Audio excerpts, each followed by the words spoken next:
నిరాశ, నిస్పృహలో ఉన్న కాంగ్రెస్ వాళ్ళకి బీజేపీ వాళ్ళు బ్లిట్జ్ మ్యాగజైన్ చూసి ఆయుధాలు ఇస్తున్నట్టు అనిపిస్తుంది. ఎందుకంటే పాపం వాళ్ళు చాలా నిరాశ, నిస్పృహలో ఉన్నారు. ఈ రాహుల్ గాంధీ ఎవరైనా ఒకరు పెళ్లి చేసుకొని వారసులిస్తే మా పార్టీకి ఫ్యూచర్‌లో అధినాయకులుగా కొనసాగుతారు కదా అని. ఎందుకంటే అది మరి కుటుంబ పార్టీ కదా!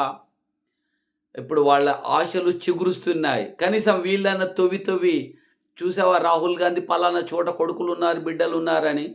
మరి ఒకరు చెప్తున్నారు ఇద్దరు కొడుకులున్నారని ఆర్ వాయిస్‌లో.